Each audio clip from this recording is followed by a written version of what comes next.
Here we go.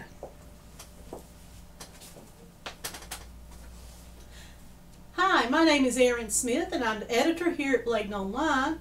And this week we are continuing our roundtable discussions on the opioid epidemic. I have with me this week Bladen County Department of Social Services Child Protective Unit Supervisor, Ms. Jill Sampson, and the Foster Care Unit Supervisor, Ms. Sheila Berkeley. Welcome. Thank you. So tell me a little bit, we'll start with Ms. Jill. Tell me a little bit what it is you do in Child Protective Services.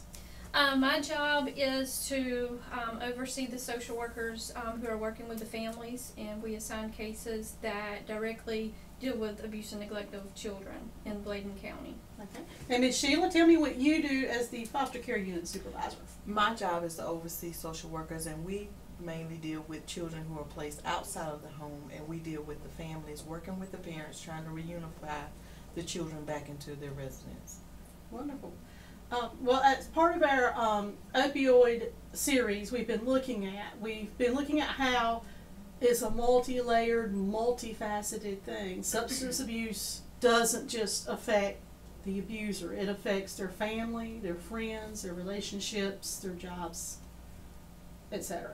So tell me a little bit, what are you seeing? We'll start with Ms. Sampson. What are you seeing?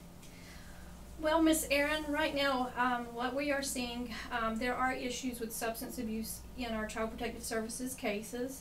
Right now we took a sample of 37 cases, and of those 37 we have 17% that are dealing with issues of opiates. 13 cases of those 37, which is 36%, is dealing with other substance abuse related issues as well. Ms. Sheila, what are you seeing in your unit? In our open cases that we have in foster care right now, we have 28 families who are dealing with, we have 28 families. 20 of them are opiate users. So is that a high percentage for you, or is that about? It is 71%, and that's pretty high for people who are on opiates. Well, tell me a little bit, how does your unit, and whichever one of you would like to start, become involved with these families? At what point do you get involved? Usually, Miss Erin, we'll get a telephone call or concerns about community members and how their substance abuse affects their children's everyday life, their well-being and their needs being met. Sometimes it comes by the way of other issues that hinge on to that, which could be mental health issues. It could be one or the other causing the opiate use. And Sheila? Well, when the families come in, we do have what we call a child and family team meeting and PPAS, and at that point, that's where we can gather our information and ask some of the parents, how did they get connected with opiates? Right. And sometimes we hear the stories of they may have had an injury in the past, or they may have started using and couldn't get off of them. Just recently we have heard of inquiry about a parent saying that they were on opiates and then they got switched to Suboxone, and now they're trying to get women off of that as well. So in your dealings with these families, what do you see as far as how somebody begins the spiral into substance abuse? That could depend on many of their factors. Again, that could be mental health issues and having the lack of services available for them. We have started to get some substance abuse services in our county, which is good to help our families. But most people don't plan to abuse these medications. Like Ms. Berkeley was saying, some may become addicted from an injury, and some people may use them as a word that has been used, self-medicated, to help them deal with things that have happened to them personally in their past. So they don't always plan to become abusive to those substances. We do see things often as far as signs with our families. It affects the supervision of their children. It could affect the children's needs not being met, such as having no food in the home, or the child going without medical needs as well. Well, either one of you can jump in on this. How many of your cases right now, what are your percentages that are actually opioid related?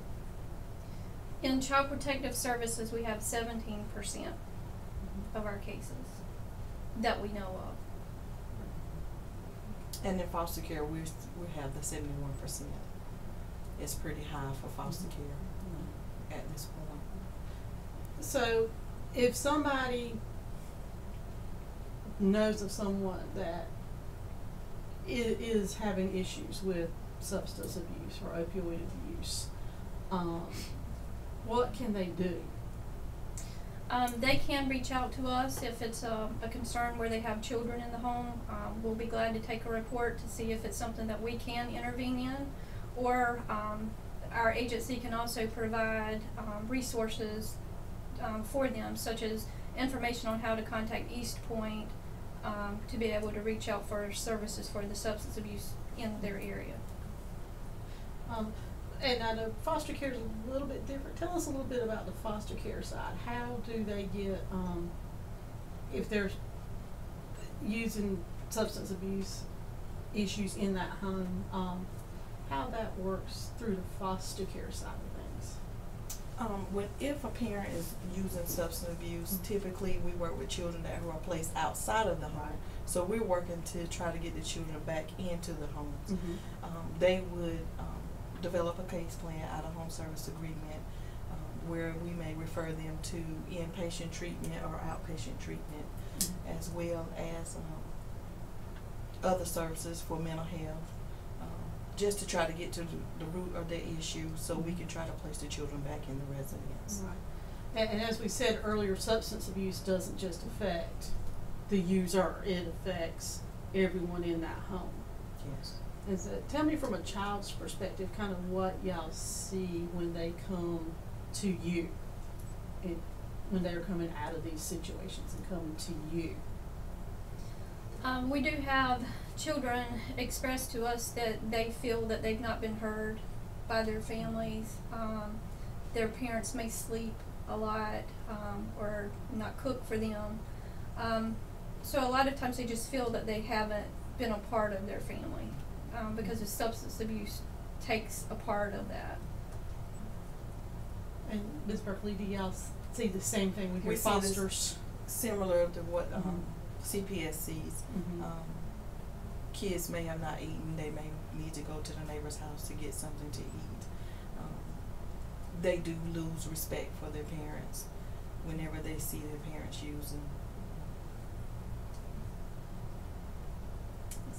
It's a tough situation, I'm sure, for you as well as the children. Well, tell us a little bit. You said foster care, the goal is to reunite the families. Yes. And so, tell us a little bit how that works. Typically, we have a year to try to get these families back into the home with their biological parents.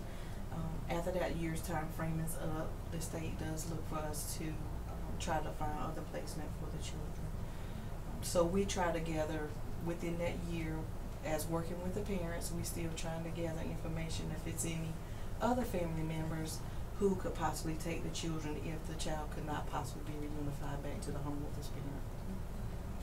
And Ms. Aaron, I'll kind of piggyback off of that. Before the children come into foster care, we do try to find another placement for them, like a relative or friend of the family, to be able to take care of that child with parents till the parents can get some kind of help for their issues. So we try to look within their family means before we do have to bring a child in for foster care services. Thank you, ladies. Thank you. If somebody has questions, how would they get in contact with you if they have questions? They could contact me directly at 910-862-6800. And again, I'm Jill Sampson, the CPS supervisor. Or they can contact me. My name is Sheila Berkeley. My number is 910-862-6843, and that's my direct line. Well, we thank you ladies for joining us today to talk about this very serious issue. And you can see our other videos on the Bladen Online Opioid Roundtable discussions on www.bladenonline.com.